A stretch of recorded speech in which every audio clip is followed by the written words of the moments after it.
Well, the ICC Men's Cricket World Cup 2023, one of the most prestigious events in the sport and the most important date on the international cricket calendar, is about to start in a few days. This edition promises to deliver exciting moments, fierce competition, and memorable cricketing experiences. This video is going to have all the important information that you need to know about this World Cup, and this video is the first in a multi-video, month and a half long YouTube video series. So sit back, relax, and let's get started. So 48 matches will be played over the 6-week tournament across 10 venues in India, which is solely staging the men's 50 over World Cup for the first time, having previously co-hosted the mega event in 1987, 1996, and the iconic one in 2011. The fact that the tournament is taking place in cricket crazy India is great for this format of the sport, which has recently gone down in terms of importance when compared to the gripping test format and the rapid and entertaining T20 format. Next is the winning prize. The team that wins the tournament will win the grand prize of a whopping 4 million US dollars. Comment down below which team you think this will be. Teams will also receive USD 40,000 for every group stage win, which is no small sum for emerging nations like the Netherlands and Afghanistan, who rarely get to compete on the global stage. Now let's discuss all the team's strengths and weaknesses heading into the tournament. Let's start with hosts India. As the host nation, India enters the tournament with a lot of performance pressure, playing in front of their home fans.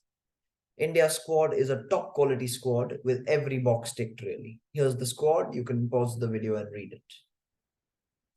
The openers, Captain Rohit Sharma and Shubman Gill, as well as Virat Kohli at number 3, are in fine form. However, young sensation Shubman Gill has been laid low by dengue, so he will be unavailable for India's first few matches. But obviously, everyone's hoping that he recovers quickly and well. Shreyas Iyer, Surya Kumar Yadav, and KL Rahul are all absolutely firing as well, so the middle order is perfectly sorted. Jadeja has been bowling really well, but his batting form is a slight concern heading into the tournament, but trust the experienced campaigner to deliver when called upon. Next up, Hardik is at the very top of his game in both batting and bowling, so that's another major box ticked as well.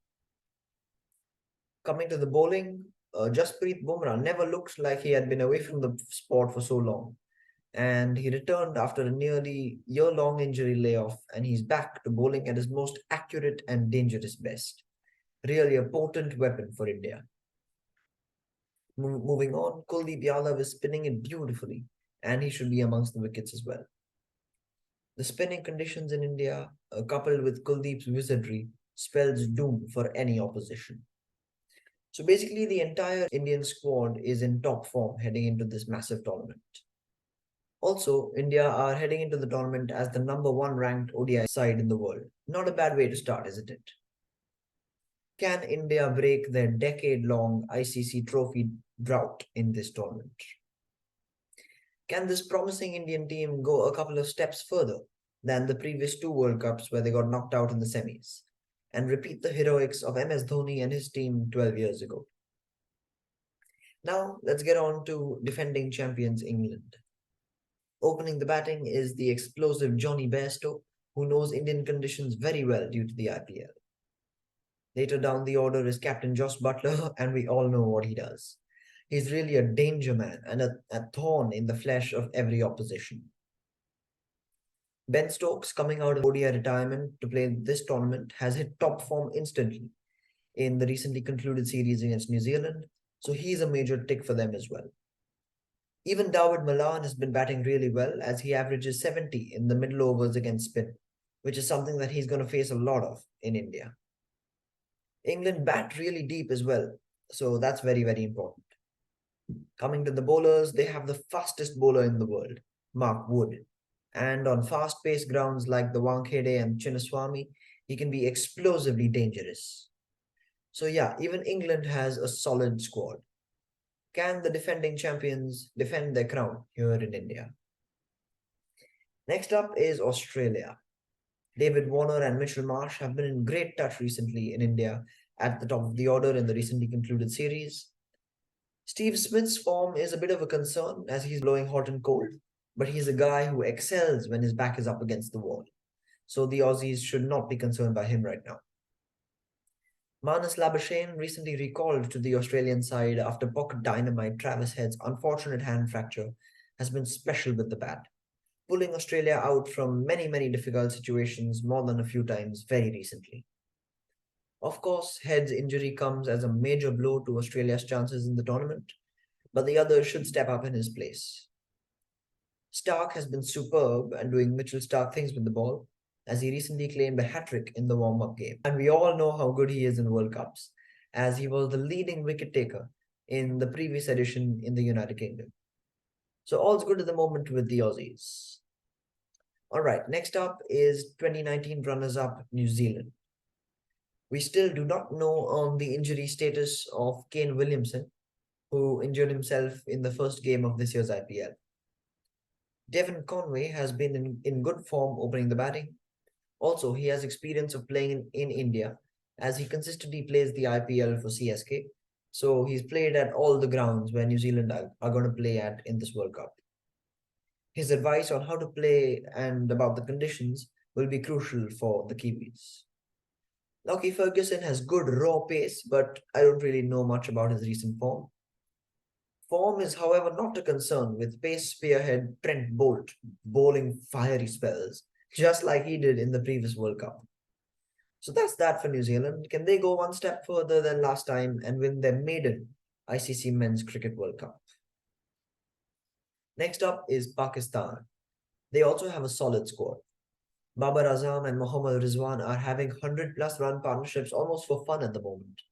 I mean, Babar Azam is the #1 ranked batsman in the world, and that says something.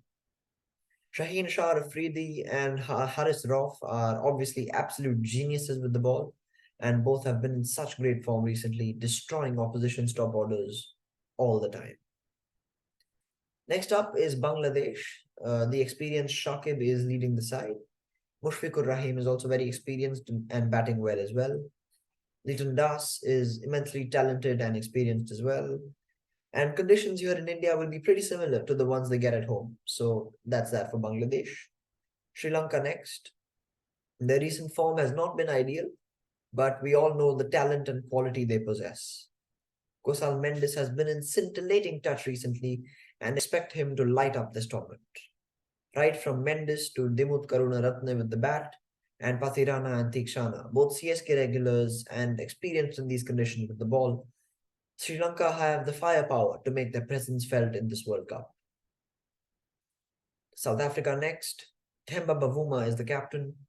Aiden Markram and David Miller, both IPL players, are in good form, I think, with the bat. And both big hitters and can light up any ground with their amazing stroke play to go along with their brutal power hitting. Quinton de Kock, as well, is really experienced and full of quality, and he's been in top form as well. He, however, is going to retire after this tournament, so South Africa will be extra motivated to give one of their all-time greats a fitting ODI farewell by winning the title. Rabada and Maharaj are also very potent bowlers that South Africa have. Next is Afghanistan. Rashid Khan, just the name, sends shivers down most batsmen's spine. His lovely leggies and googlies at pace are amongst the best in the world. And we all know that he was spectacular in this year's IPL, so he knows these conditions really well. Almost as well as he knows his home conditions. Even Mohammad Nabi has been bowling really well, and Afghanistan will want to do more than just quote-unquote cause a few upsets. Lastly is the Netherlands. Scott Edwards is a brilliant captain as he led his team really well in the World Cup qualifiers, beating the West Indies, and hence qualifying for this tournament. I don't know much about their squad, but I just want to say I'm so happy for them. A country like them that never plays the big tournaments are here, and they will be keen to make a mark and cause a few upsets.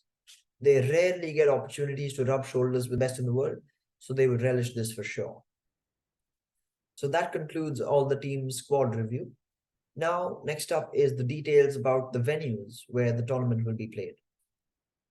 Right from the historic Eden Gardens to the new and beautiful Narendra Modi Stadium in Ahmedabad, the biggest cricket ground in the world, to the highly energetic and epically historic Wankhede Stadium in Mumbai, where 12 years ago MS Dhoni hit that iconic winning six to win that World Cup for India. The other venues are the Chepauk in Chennai, run-making tiny ground, the Chinnaswamy in Bangalore, the Arun Jaitley Stadium in Delhi, the Rajiv Gandhi Stadium in Hyderabad, the beautiful HPCA Stadium in Dharamshala with the Himalayas in the background, the MCA Stadium in Pune, and the BRSABV Ekana Stadium in Lucknow. Those are all the grounds where this World Cup will be played. That's all for today. Thanks for watching. This is the first video of this YouTube series about the World Cup. Like the video, subscribe to my channel. Thank you very much and see you soon.